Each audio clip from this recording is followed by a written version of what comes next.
నమస్కారం మిత్రమా. ఈరోజు మనము భారత స్వాతంత్ర ఉద్యమం గురించి నేర్చుకుందాం.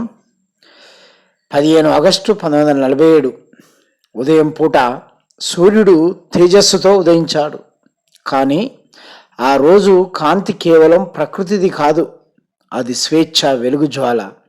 వేలాది త్యాగాలు, రక్త బిందువులు, కన్నీళ్లు కలిసి ఒక కళను నిజం చేశాయి. అదే స్వాతంత్ర భారతం.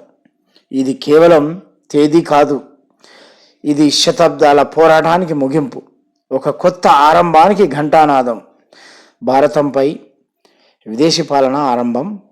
17వ శతాబ్దం మధ్యలో వ్యాపార హస్తాలతో వచ్చిన ఈస్ట్ ఇండియా కంపెనీ క్రమంగా భారత పాలనను చేజిక్కించుకుంది. వాణిజ్యం కోసం వచ్చిన వారు మెల్లగా అధికారాన్ని స్వాధీనం చేసుకున్నారు. 1757లో ప్లాసీ యుద్ధం, 1857లో సిపాయిల తిరుగుబాటు, ఇవన్నీ భారత స్వాతంత్ర చరిత్రలో మైలురాళ్ళు. 1857 తిరుగుబాటు, ఇది ప్రథమ స్వాతంత్ర్య సమరముగా పిలువబడింది. మంగళ పాండే వంటి యోధులు, లక్ష్మీబాయి, బహదూర్ షా, జాఫర్ వంటి వీరులు బ్రిటిష్ పాలనకు సవాలు విసిరారు. 19వ శతాబ్దం చివరిలో భారత జాతీయ కాంగ్రెస్ ఆవిర్భవించింది. దాదాబాయి నవరోజీ, గోపాలకృష్ణ గోఖలే, బిపిన్ చంద్రపాల్, లాలా లజపత్ రాయ్, బాలా గంగాధర్ తిలక్ వంటి నాయకులు స్వాతంత్ర సంకల్పానికి దీపాలు వెలిగించారు. తిలక్ గారి నినాదం స్వరాజ్యం నా జన్మ హక్కు, దాన్ని పొందుతాను, భారత యువతను ఉర్రతలోగించింది. ఆ సమయంలోనే స్వాతంత్ర స్ఫూర్తి గగనం అందింది.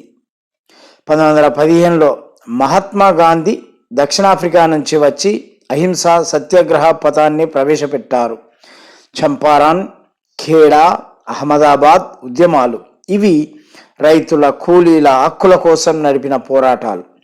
1920లో అసహకార ఉద్యమం, 1930లో ఉప్పు సత్యాగ్రహం, 1942లో క్విట్ ఇండియా ఉద్యమం, ఇవన్నీ కూడా అహింసా మార్గంలో సామ్రాజ్యాన్ని కదిలించాయి.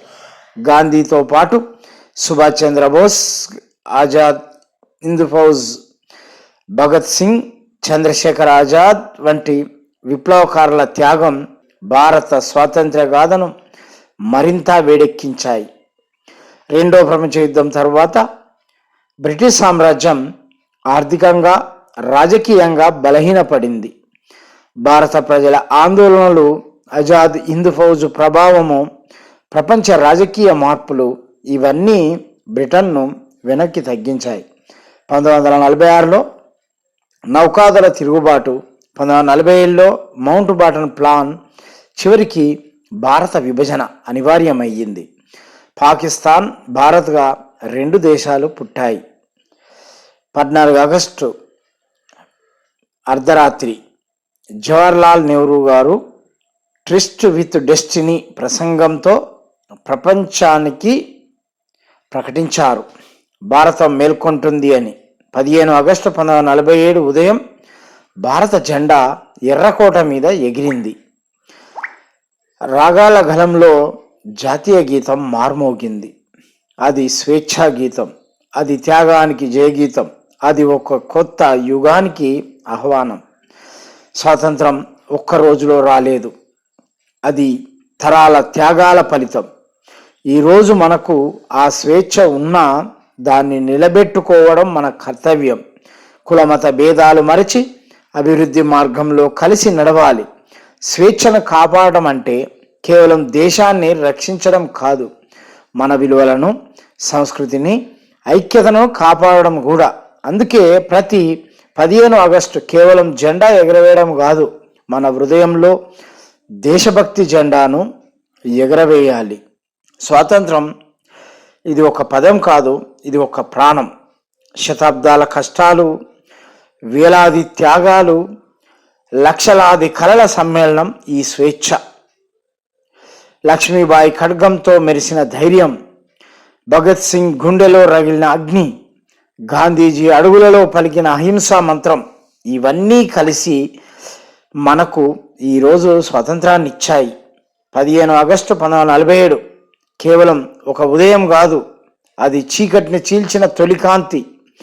ఆ రోజు మనం స్వేచ్ఛను పొందాం, కానీ దాన్ని నిలబెట్టుకోవడం మాత్రం ఇంకా కొనసాగుతున్న సమరం. మన ఐక్యతే మన బలం, మన విలువలే మన కవచం. ఈ స్వాతంత్ర్య గాథ మనకు ఒకే ఒక పాఠం చెప్తుంది: స్వేచ్ఛను గెలుచుకోవడం కష్టం, కానీ దాన్ని కాపాడుకోవడం మరింత కష్టం. మనమందరం కలిసి భవిష్యత్ తరాలని ఒక సురక్షిత, అభివృద్ధి చెందిన, గర్వించదగిన భారతాన్ని అందించాలి. జై హింద్, జై భారత్.